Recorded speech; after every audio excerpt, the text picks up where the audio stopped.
काशी ज्ञानवापी परिसर से जुड़े तहखाने मामले में आदेश के बाद अब मुस्लिम पक्ष ने स्पष्ट कर दिया है कि यह जो दावा है, यह जो आदेश है वो भ्रम फैलाने वाला। इसको लेकर आज उन्होंने बंद का ऐलान भी किया है, बनारस बंद का ऐलान किया है और आज जुमे की नमाज है।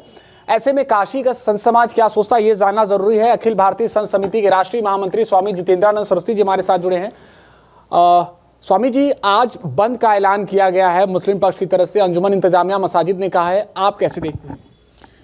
यह भारतीय संविधान के विरुद्ध खुले विद्रोह के रूप में इसे देखा जाना चाहिए। यह देश बाबा साहब भीमराव अंबेडकर के प्रायोजित और डॉक्टर राजेंद्र बाबू की अध्यक्षता में बने संविधान से चलेगा, न कि सरिया से। तो सरिया के मुताबिक अगर कोर्ट फैसले न दें तो क्या कोर्ट के विरुद्ध आप धरना प्रदर्शन पे आमादा हो जाएंगे? आप बंद का आह्वान करेंगे? कौन बंद करता है और बंद का समर्थन कौन करेगा? वो जो भारतीय संविधान को नहीं मानता है। जो कोर्ट के आदेश को, अगर लोअर कोर्ट ने आदेश दिया आप हाई कोर्ट जाइए, हाई कोर्ट आपके मन मुताबिक आदेश नहीं देता आप सुप्रीम कोर्ट जाइए। देश की अदालतें हैं कि जहाँ पे आप न्याय पाने की उम्मीद कर सकते हैं, लेकिन अन्याय को न्याय के रूप में देखना 1669 से आज तक हिंदू इसे इसी रूप में देखता रहा। हिंदुओं ने अपमान सहे। और मैं पूछूं कि 1993 में मुलायम सिंह यादव की सरकार के समय किसके आदेश से, कहाँ है वो लिखित आदेश जिस आदेश से पंडित सोमनाथ व्यास के उस नीचे के ज्ञानवापी तलगृह में पूजा बंद करा दी गई थी कि वहाँ पे हिंदू नहीं जाएगा? 93 से पहले क्या प्रमाण है कि ऊपर नमाज होती थी? नमाज पढ़ने का इनको, और इतनी बड़ी मात्रा में विदेशी आकर के यहाँ नमाज पढ़ेंगे। काशी के सुरक्षा को खतरा है। ये विदेशी लोगों को बुला बुला करके ज्ञानवापी में नमाज के नाम पर काशी को थ्रेट देने का प्रयास है ये बंद के माध्यम से। और मैं इतना ही कहूँगा कि न धर्माचार्य चुप है न हिंदू समाज। बस हम संविधान का आदर करते हैं, इसलिए संविधान के दायरे में प्रशासन का काम है निपटना।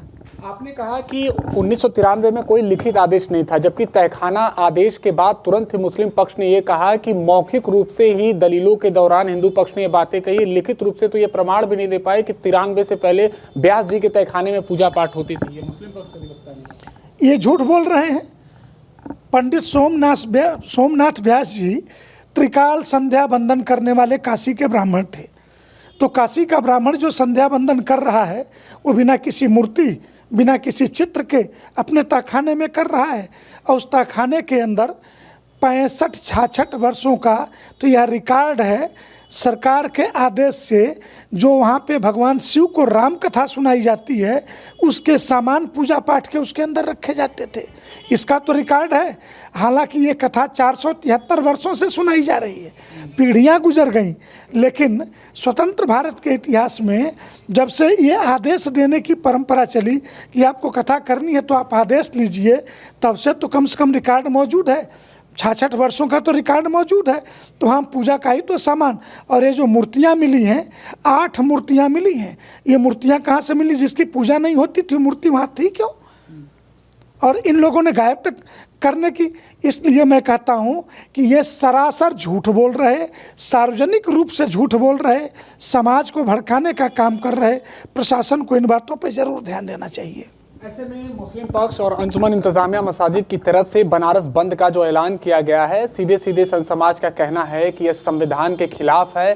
कुछ ही देर में भारी संख्या में जो मुस्लिम समाज के लोग हैं वो ज्ञानवापी परिसर में नमाज पढ़ने के लिए पहुंचेंगे। एबीपी लाइव के लिए निशांत चतुर्वेदी, वाराणसी।